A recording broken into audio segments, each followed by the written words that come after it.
Yes, it is Thursday, January 21st. Is that possible?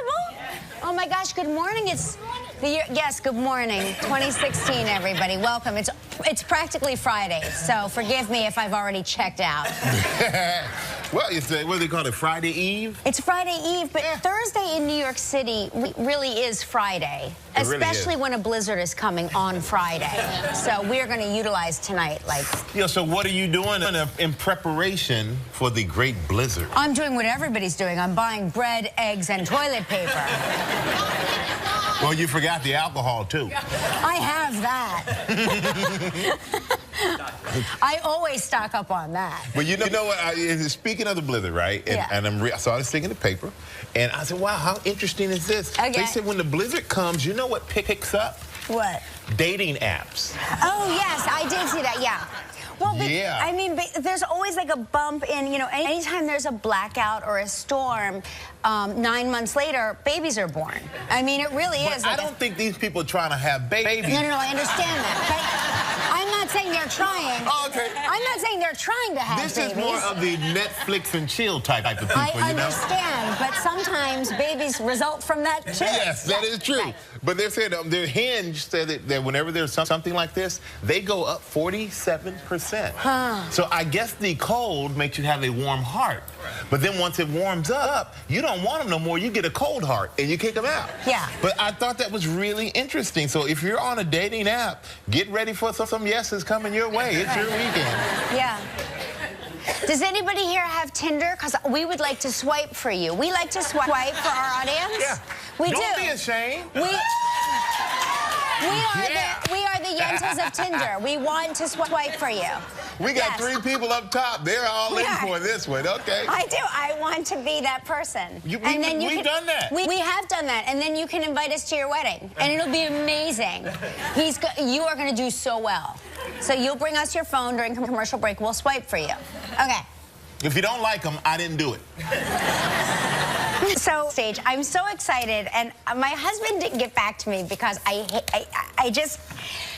He did this years ago. Years and years ago. It was for a role, but he did it years ago, and I was dying for him to send me a picture. But the man bun is out. Yeah. Okay? I'm looking for men buns. Any man buns in here? It just came in. You know? No, it's out. It's out. 2016 is the year of the man braid. Yeah, that's right. I said it. Man braiding. Yep. Don't say never, lady. It is happening. This is, well then, if your husband's not doing this, then he's out. Okay? He's not in. Oh, look at this was my personal favorite. Don't yuck my yum. Don't yuck my yum. Anyway, Mark did this for a role. I did it once. Tell me.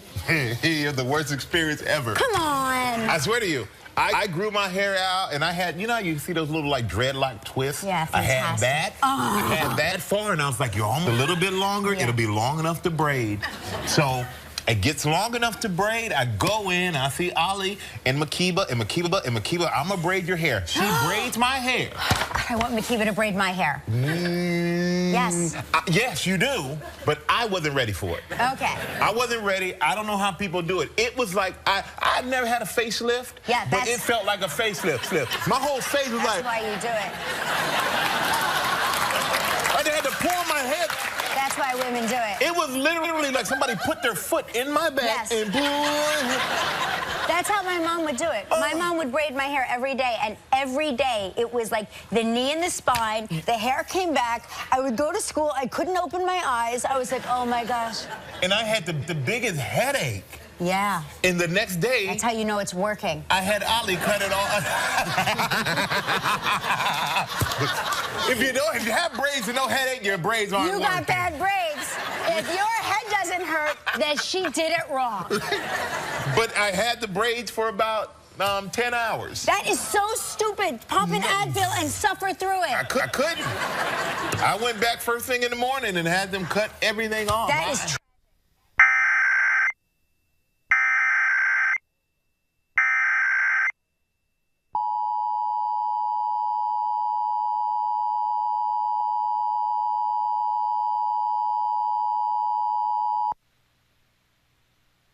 Test. This is a statewide required monthly test originating from the Pennsylvania Emergency Management Agency, Harrisburg.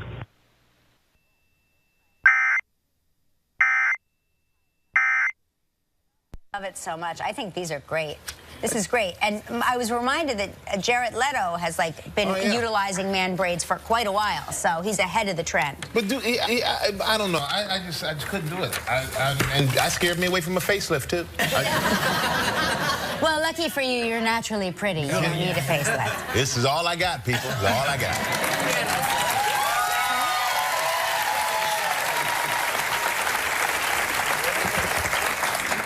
Now you have a teenager.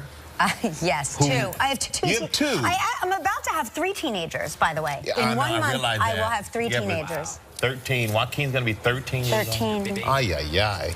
The baby. He wants to go to Bounce. Do you know what that is? Does anybody know what Bounce is? That's where you jump on the trampoline. Is that where your daughters They love that. Yeah. They love that. You can flip around and all that. I did it a little bit, but I'm afraid to break something. Like once you break a hip, I mean, I don't know where it goes from there. And then I jumped into the foam pit. Yeah. It was harder getting out of the foam pit. I was exhausted just climbing out of that thing because it's kind of like quicksand. Well, you know, he takes gymnastic lessons. Oh, he's awesome. And when too. they throw those, they throw like big tricks, and they throw them like when they practice into the foam pit so that they don't hurt themselves the first couple of times. And it really is true. It's like getting into the foam pit is no big deal. It's the getting out of the foam pit. It takes forever. Yeah, they need like a tow rope. Yeah. That would help. He says that sometimes he almost hyperventilates from trying to get out of the foam pit. Yeah, a little panic because you can go down. Yeah. But you should. That's a great place for kids. You can go and they can entertain themselves for hours. Just make sure they go home and take a shower because they're gonna be funky because a lot of sweating going on in that place. There's a lot of movement. Yeah, a lot of movement. But now with your teenagers, how many have a driver's license? Oh please! I mean, I can't. Okay. All my son needs to do is take his driver's test to get his license. Because he's old enough, it's nothing.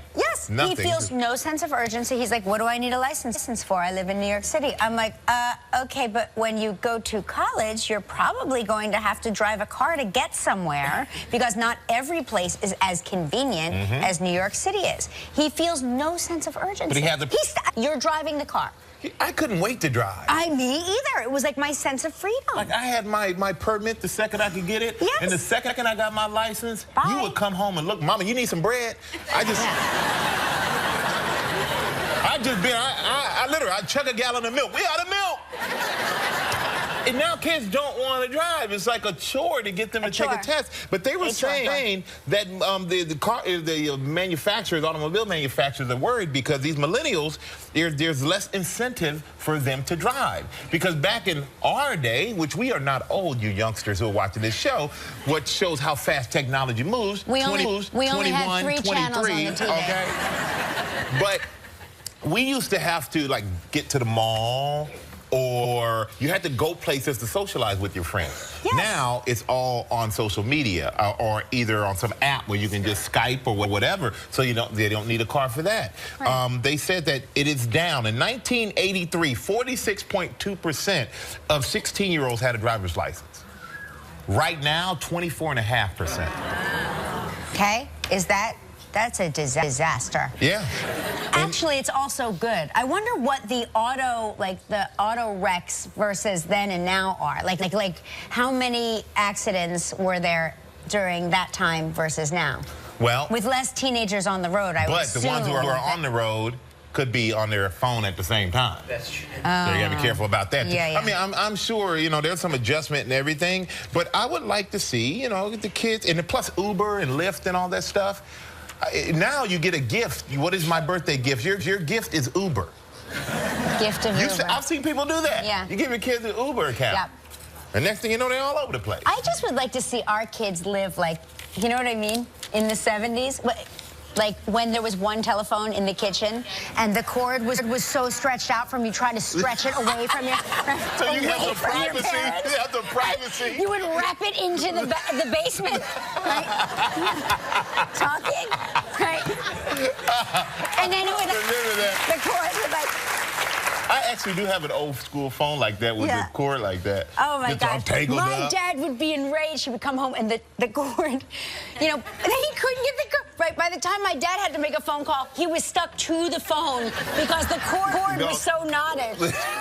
But I remember those. Yeah, that was a lot different time than it is right now. But he would always go, pigs. You kids are pigs.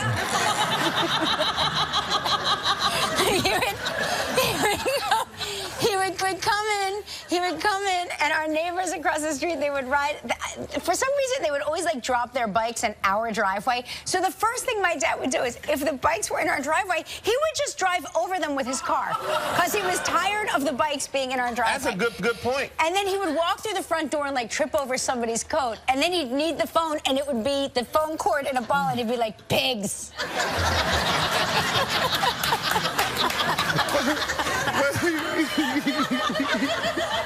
But so much. Like you said earlier, we had like 2 or 3 channels, and then if you know, I'm the youngest, so I had to be the one to get up the chain. You click, click, click, click, and then people used to ride around in their cars. Remember, they used to lay in the back shelf of the back window. Yeah. Excuse me, we used to stand on the console in the middle and put our head through the sunroof. Yeah. And drive through town. My parents didn't think that was dangerous at all. Yeah. They had an option: the moonroof or the seatbelt option. Which do you want? The moonroof or the safety belts? My parents were like, safety belts? What do we need those for? No, we want the moonroof so the kids can stick their heads out. But yeah, totally different time. But get your driver's license, kids. It's freedom. It's freedom. A little freedom. There we go.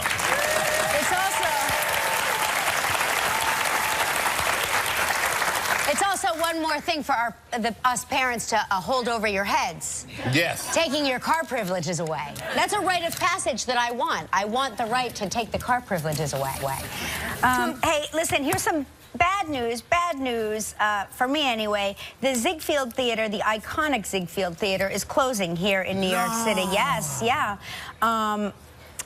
For those of you who don't know, fancy, a huge, enormous screen, beautiful, like, fancy seats, just lovely, like a lovely old school movie experience. They're closing it, and they are opening a big, spectacular, high-end ballroom, I guess, as an event that you can, I guess, rent out for private parties and stuff. So, I mean, I guess it'll still be glamorous and glitzy. It just won't show movies. I'll take that over tearing it down and building a condo.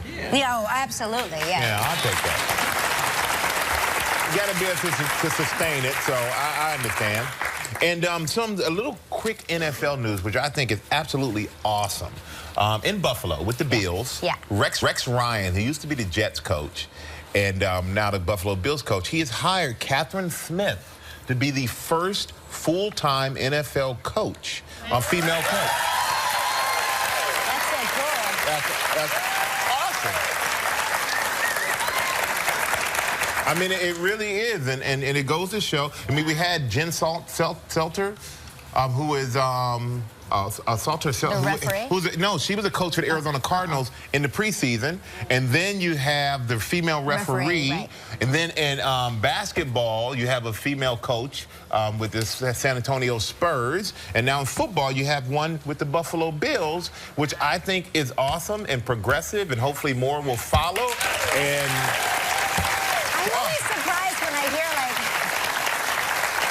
I don't know, I guess I'm just like, I don't know enough about sports, but I'm always surprised when I hear this story. Like, I go, there wasn't a female coach already? Like, I'm just surprised by that fact. It's such a supposedly a man's sport and culture, and to be honest with you, we listen to the women better anyway. We haven't learned that yet.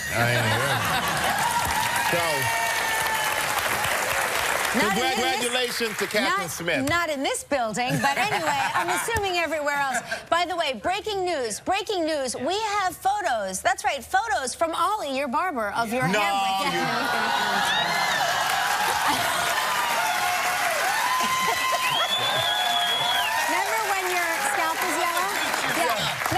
Scalp was yellow? Yeah. Yeah, boy, my scalp sure didn't match my face. Yeah, you see your scalp in those days. Yeah, that's right. You didn't mention that. We forgot to... We forgot to talk about that part. Yeah. Oh, man. I don't ever want to see that picture again, ever. Oh, was cute, boy. though. It was on short notice. Right, it was on short notice. Notice. Right. All right, well, you know what? We have a big show today, everybody. I want to see I Mark. thought it was the real one. I was like, oh, it's another mock-up. Hey, Kelsey Grammer's on today's show. His little babies are backstage. Did you see them? No, I didn't see Yeah, the his baby. kids are backstage. They're so cute. Oh, I didn't get a chance to They see look them. like little dolls. They do. And we're going to continue our New Year, New You series with financial advice from Shark Tank's own Daymond John.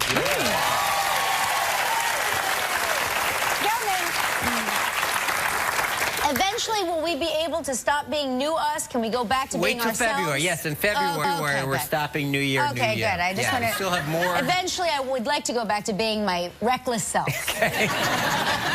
My carbohydrate eating, not saving money self. Okay. And we have a big performance by Grace Yes, today, which is going to be amazing. Can't wait to hear her sing. And hey, I gotta say, it's Friday Eve, everybody. Let's kick this party off with our Snow Wild Travel Trivia.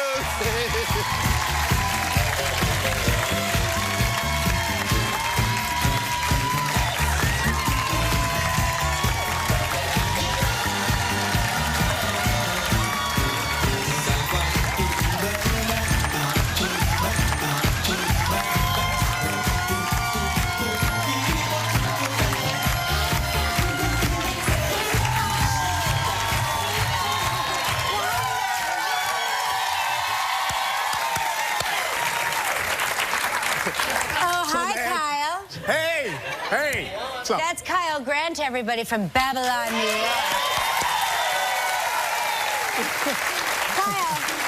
Kyle, is that the best song ever, or what? Oh, it's awesome. Love it. Yeah. Boogie Wonderland. You did a great job.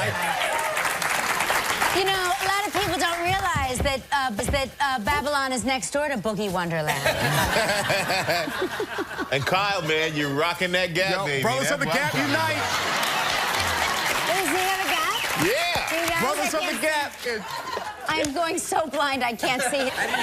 It can't be that big, Kyle, because I can't see it from here. I mean, get a little closer, I'm telling you. I mean, not what you People might. have mistaken us for brothers. That's right. Instagram's gonna be like, Michael, I thought that was you over there dancing. All right, great job, Kyle. Great job, man. Now, let's say hello to Patty Marabate from Chesterfield, Michigan. Hello, Patty. How are you? Hi, Michael. Good. How are you? Hi, Kelly. We're Hey, doing great. Patty. Now, Patty, what are you up to this weekend? This weekend, I'm taking my husband to New Orleans. That sounds like a great plan, Patty. Are you escaping the cold? Trying to, yeah. Wow. So, are you celebrating something, or is this just a trip? It was actually his Christmas present. He didn't get to go with me one year with my dad, and he has been complaining ever since. So I got him a trip for Christmas. It's a shut-up gift. Yeah, exactly. I like it. You know what? Exactly. I love New Orleans. Have the best time and kiss New Orleans for us, It's a great okay? city. Oh, I love it. Okay. It really is. Let's spin the wheel, Patty. So we Okay.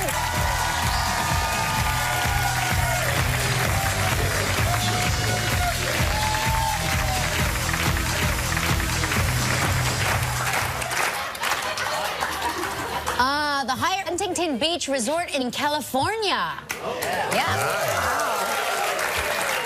7 days and 6 nights. It includes one spa treatment per person. This trip is provided in part by Hotels.com. It's a prize valued at $4,400. You have 20 seconds and only one guest. Patty, good luck. Okay. All right, Patty, here you go. On yesterday's show, we talked with Jenna Fisher. In what city did Jenna say she lived for 6 months?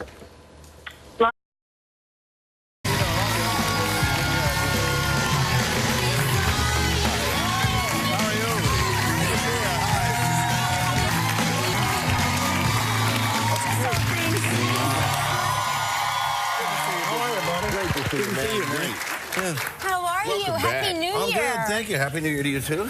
How did you bring the New Year in this year? Were you working or playing? Well, we had a little party at the house in L.A. with a closer group of friends, like, under 20 people, and we just hung out and rang in the New Year and toasted in the New Year and toasted everyone. Sounds glamorous. That's about it, yeah. And then on New Year's Day, actually, I took off for Australia, where I was working, so I had to leave the family after that. So, okay, so you leave for Australia, and it's already been the New Year's there for days. Yes, it by has. the time you I arrived, got there on the 3rd. Wow. Amazing. Now, and you say you're working on a movie. It was a horror movie, right? Horror movie called The Nest. Are you a good guy or you're a bad guy? I'm a bad guy. Bad guy. Oh. Yes. But you know what? Your voice, though, could scare me. Lends itself to a bad guy. Yeah. He actually has a wonderful moment where somebody says to him, "Why are you playing God?" He says, "This isn't about God. It's about becoming God." Oh, yeah. Kind of. Can you tell us what the movie's about besides becoming God? Well, that's part of it, certainly. Uh-huh. It's really about a guy that's looking for the fountain of youth. It's sort of that old, that tired old horse, and about funnel web spiders, which are, I guess, maybe the most lethal spider in the world. I don't know. I guess they bite you, and 20 minutes later you start shaking, and maybe in 6 hours you're gone if you don't get the Robitussin stuff that saves you. You just said that, and guarantee next time we do an animal segment, we'll have one here. Yeah. Fantastic. I won't be That's around something you do not want to spend time with. Do they also have an anti-aging quality to them? Well, this is the notion that there's a certain amino acid or whatever that only happens when they're mating, right? So they would harvest it and then inject it into themselves and get eternal youth. They find a mummy in the beginning of the movie in China who is 300 years old. Oh. And they think it's impossible, but he says, that's it. And there's a couple of spider bites in the guy's When neck. does this movie come out? I can't wait. I think it's October. It's a Chinese-Australian co-production. Okay, I'm not even sure if it's coming to the U.S., but we'll see. Well, then we'll go there to watch it. Okay. And you know, your wife Kate is here. Yeah, Kate's here. And you have your with the kids. I got some of the units with me. Yeah, are they over there? There they are on the side. So pretty. They really look like dolls. They are like dolls. Yeah. They got to keep you busy. Very busy. It's okay. I like it. So It's my favorite. Yeah, it is. It is. Exactly. Yeah. You know? Faith started preschool recently, just before the Christmas holidays. I was getting my other kids off to school one morning, and as Jude and I were walking out the door, she said, "Where are you going?" And Jude said, "I'm going to school." She said, "I'm going to school." She said, "I want to go to school." So, right, there it ever is. since then, she spent the next 6 weeks or so saying, "Daddy, sign me up. Sign me up for school, please." And I've never known a kid that wanted to go to school so bad in my life. So I went down to this place I know that the Presbyterian Church, she started. Great. It was a great day. There you go. Clap it for itself over there. I love it. And now we're going to take a quick break. We'll come back. We're going to talk to you about how it is to return and play Captain Hook again. Yes, of course. Which I will love this play. We'll be right back. We'll be right back with Kelsey Grammer, everybody. Still ahead.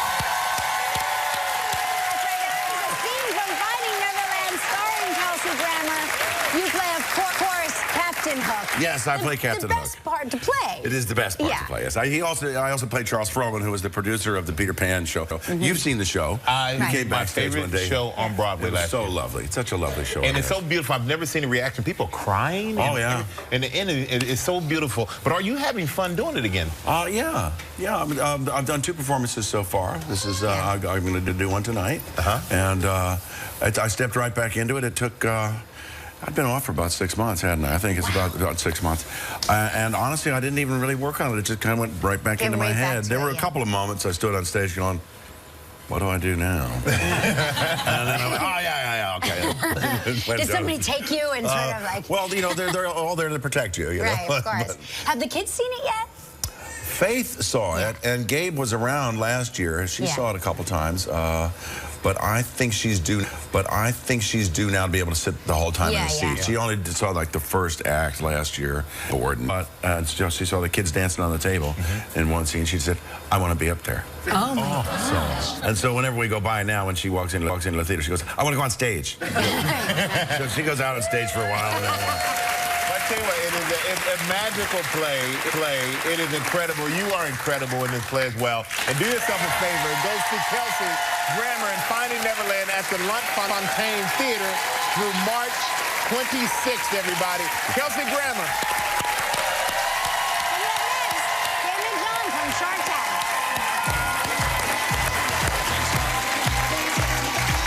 Tomorrow on Live from Greece Live, Julianne Hough.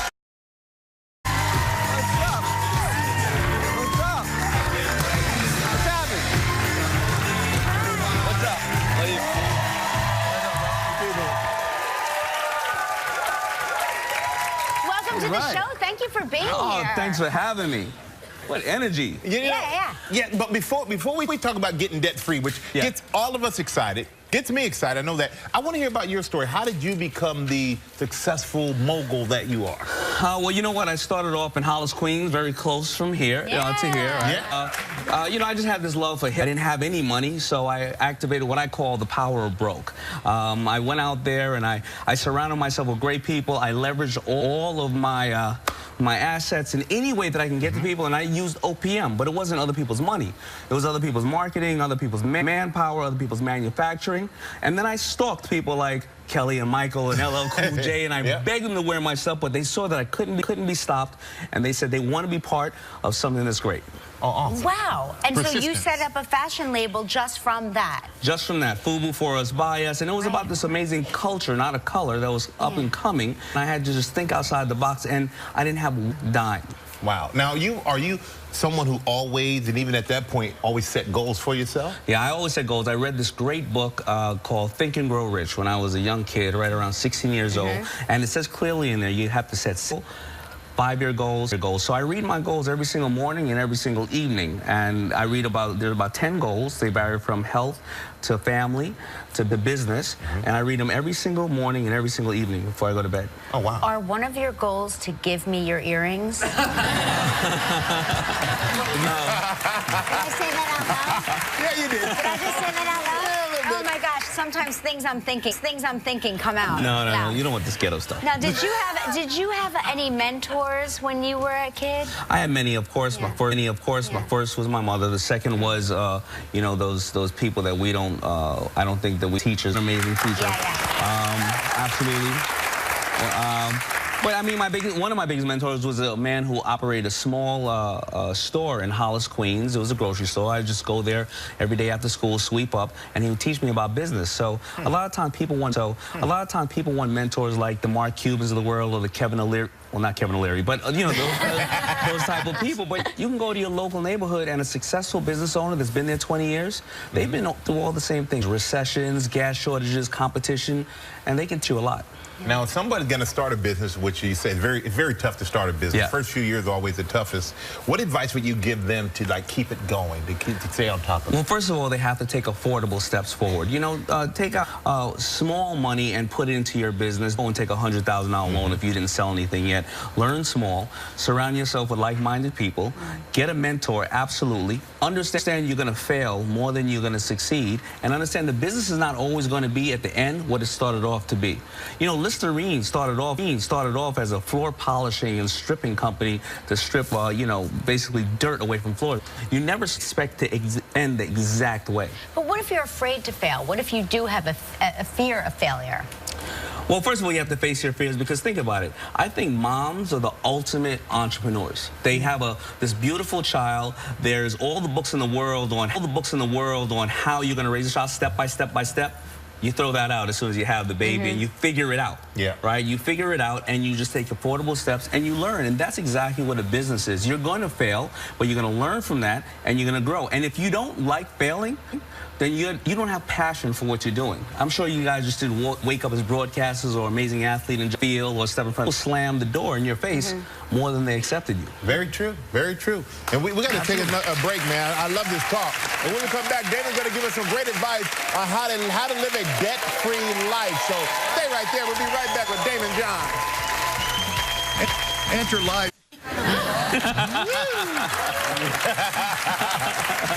Oh, boy. Now... And then what happens? And then what happens? And then that was 3 Jerks Jerky, and I became the 3rd jerk in the jerky company. I love it. So great. Now, in your new book, The Power of Broke, Daymond tells us how to go from having empty pockets to becoming a huge success. And a lot of us get in bills. I mean, I think that's one of the biggest things is getting in debt, not being able to overcome the mountain of debt. Absolutely. What advice do you have for that? Well, you know, a lot of us don't want to really look at the P&L, the profit and loss sheet of our lives in regards to our debt. And we the things that kill us. You know, if you go to work every single day and it's average about $3 or $4 a cup or a mocha latte, whatever the case is, you're buying 3 cups of it a day. You're averaging out about $10 a day. $50 a week, right? $200 a month, $2,400 a year, and then when you pay taxes, you're about $3,500. You're making $40,000. That's about 8% of your entire income just on Starbucks. Wow. Yeah, that's crazy. And what about you? Are you big in sticking to a budget yourself? I am. Yeah. I am. I've always stuck to a budget. Now my budget happens to be much bigger at the moment, but I don't go and buy lavish things. I don't buy lavish things. I really don't. You know, I make clothing for a living. And when I go and buy, you know, amazing suits and stuff like that, I go right up to Woodbury Commons and it's 70% off and I buy it at 70% off. So you don't live beyond your means? I do not live on my means because, you know, it's proven power winners and many entertainers go, you know, they go bankrupt very shortly after their income is coming in. And I almost went bankrupt my first couple of years because I didn't have financial intelligence. So give us a trick that most people don't know about. Like, give us something that they don't know about to get them out of debt. Well, the common thing is, first of all, you set your goals on what you're going to spend, but have separate accounts or separate checking accounts for things in your life. Here's the one I'm going to spend with on the kids. Here's the one I'm going to spend with on entertaining us. Always put that into your life. You know, going to the movies, going on a vacation. Here's the one for the home, the house, and here's the one for investments. And then you'll start to see which one you deplete. You'll adjust. And also, don't go out and say, all right, the mortgage on the house is only $1,500. But you have to drive 2 hours to Manhattan, so your gas is $2,000 a month. The car maintenance and the tolls are this amount, and you got to park when you get to Manhattan. Right. That means your mortgage is really $5,000. Right. Then you need a psychiatrist. You have rage. Yeah, exactly. You're tired. You get fired because you're not getting to work on time. Right. Well, I'll tell you what. You just put everything in a very simple, easy, and logical way, and hopefully it helped everybody out there. This is part of our New Year, New You, and the book is The Power of Broke. It's available every books are sold. Make sure you go out and check it out, read it, and help yourself become a new you, everybody. Daymond John.